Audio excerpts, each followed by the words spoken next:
अऊज़ु बिल्लाहि मिनश्शैतानिर्रजीम बिस्मिल्लाहिर्रहमानिर्रहीम। अस्सलामु अलैकुम वरहमतुल्लाहि वबरकातुहू। कैसे हैं वीवर्स? उम्मीद है कि अल्लाह के फ़ज़ल व करम से बिल्कुल खैरियत से होंगे। तो जैसा कि आप जानते हैं कि हमने अपनी पिछली क्लासेस में मखारिजुल हरूफ के बारे में सीखा कि हरूफ की अदायगी कहाँ से होती है। इन क्लासेस में हम सिफ़ात हरूफ के बारे में सीखेंगे कि हरूफ के अंदर कौन कौन सी सिफ़तें होती हैं, कौन कौन से हरूफ को मोटा पढ़ा जाता है और कौन से हरूफ को बारीक पढ़ा जाता है, और हरूफ के अंदर मुख्तलिफ़ आवाज़ों को जुदा कैसे किया जाता है। जिस तरह मखारिज के बारे में सीखना ज़रूरी है, उसी तरह सिफ़ात के बारे में भी सीखना ज़रूरी है। तो चलते हैं हमारे आज के लेसन की तरफ। रब्बि यस्सिर वला तुअस्सिर वतम्मिम बिल खैर। रब्बि इश्रह ली सदरी वयस्सिर ली अमरी वहलुल उक़दतम मिन लिसानी यफ़क़हू क़ौली। तो शुरू करते हैं सिफ़ात हरूफ से। लहन यानी गलती, क़ुरान मजीद तजवीद के ख़िलाफ़ पढ़ने को लहन कहा जाता है। इसकी दो किस्में हैं। नंबर 1 लहन जली, नंबर 2 लहन ख़फ़ी। पहले हम लहन जली के बारे में पढ़ेंगे, यानी बड़ी और वाज़ेह गलती। लहन जली 4 किस्म की गलतियों पर मुश्तमिल है। नंबर 1 हरूफ को हरूफ के साथ बदल दिया जाए, जैसे कुल अऊज़ु को कुल अऊज़ु पढ़ा जाए। अब कुल और कुल में बहुत फ़र्क है। कुल का मतलब है आप फरमा दीजिए, अऊज़ु मैं पनाह मांगती हूँ या मांगता हूँ, और कुल के मायनी हैं आप खाइए, नाऊज़ु बिल्लाह। तो ये मायनी तब्दील हो गया। अब नंबर 2 पे आ जाएं। हरकत को हरकत से बदल दिया जाए, जैसे अनआमता को अनआमतु पढ़ दिया जाए।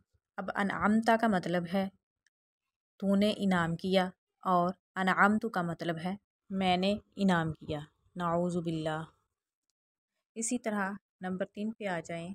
हर्फ को घटा दिया जाए या बढ़ा दिया जाए, जैसे लम यालिद को लम यालिद पढ़ा जाए।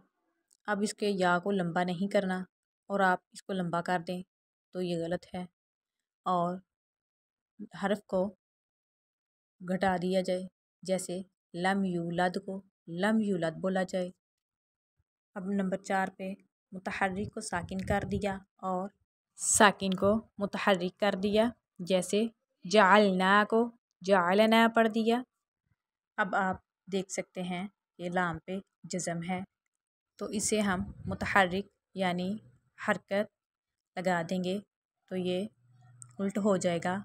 और आगे देखें, जअलना पे लाम पे ज़बर है और इसको हम जज़म में बदल देंगे तो ये मुतहर्रिक हो जाएगा।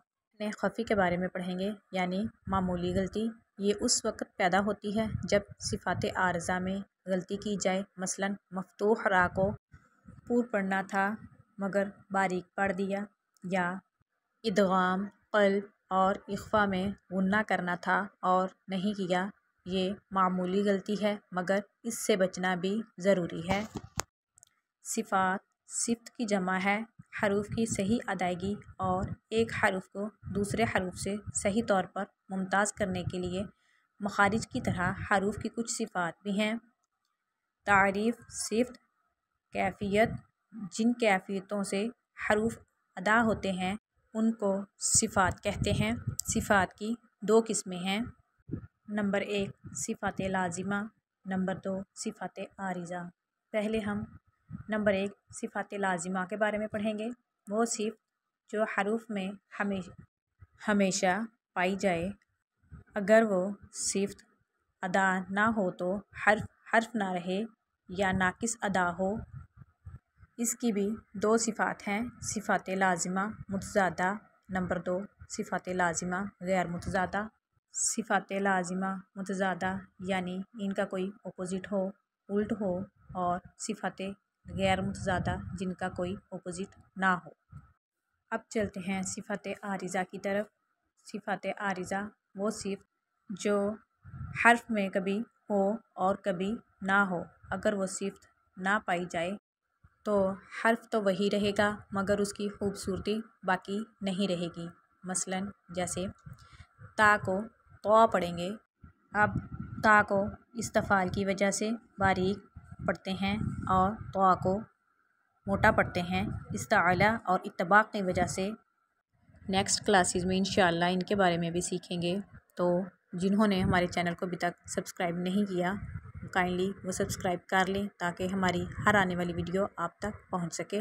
और अगर आपको हमारी आज की क्लास अच्छी लगी है तो लाइक करें, कमेंट करें ताकि हमें पता चल सके। और इसी के साथ इजाज़त चाहते हैं। अल्लाह हाफिज़ फ़ी अमानिल्लाह।